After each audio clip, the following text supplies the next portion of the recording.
Jangan beritahu mereka cara melakukannya, tunjukkan pada mereka bagaimana melakukannya dan jangan mengucapkan sepatah kata pun. Jika Anda memberitahu mereka, mereka akan melihat bibir Anda bergerak. Jika Anda menunjukkan kepada mereka, mereka akan ingin melakukannya sendiri. Bebaskan potensi anak, dan Anda akan mengubahnya menjadi dunia. Anak itu memanfaatkan semua yang dia temukan di sekitarnya, membentuk dirinya untuk masa depan. Periode kehidupan yang paling penting bukanlah usia studi di universitas, tetapi yang pertama, periode sejak lahir hingga usia 6 tahun. Tujuan dari pendidikan anak usia dini adalah untuk mengaktifkan keinginan alami anak sendiri untuk belajar.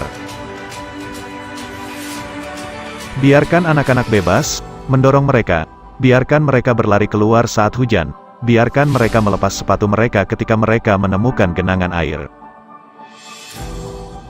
Ketika rumput padang rumput basah dengan embun, biarkan mereka berlari di atasnya dan menginjak-injaknya dengan kaki telanjang.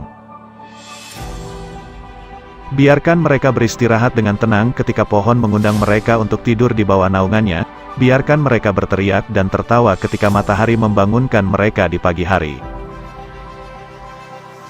Untuk membantu anak, kita harus memberinya lingkungan yang memungkinkannya berkembang secara bebas.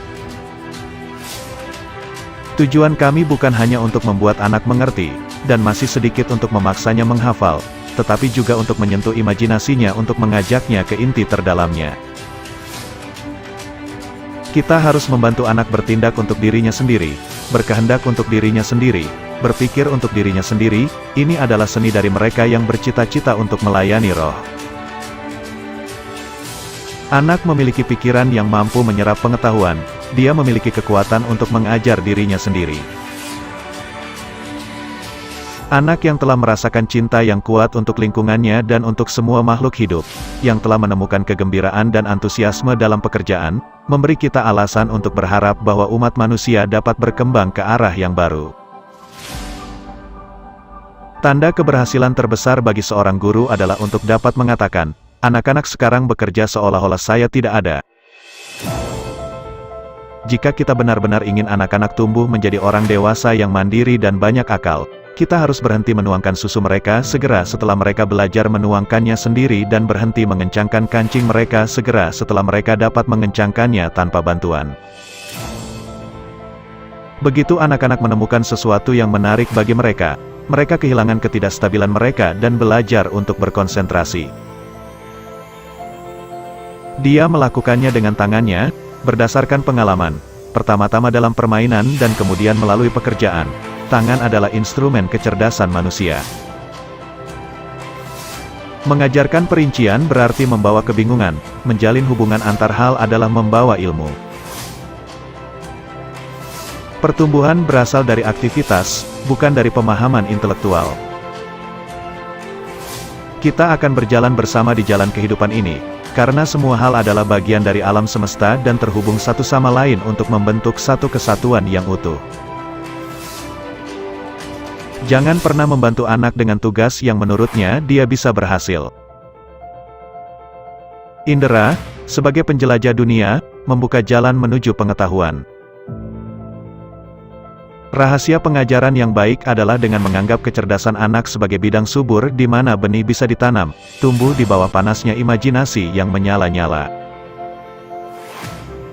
Lingkungan harus kaya akan motif yang menarik minat untuk beraktivitas dan mengundang anak untuk melakukan pengalamannya sendiri. Tanah adalah tempat asal kami, anak-anak harus diajari merasakan dan hidup selaras dengan bumi. Damai adalah apa yang diinginkan oleh setiap manusia, dan itu bisa diwujudkan oleh manusia melalui anak.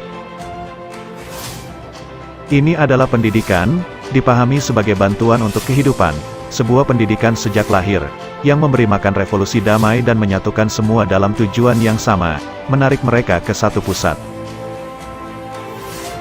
Ibu, ayah, politisi, semua harus bergabung dalam rasa hormat dan bantuan mereka untuk pekerjaan formasi yang rumit ini, yang dijalankan anak kecil itu di kedalaman misteri psikologis yang mendalam, di bawah pengawasan seorang pemandu.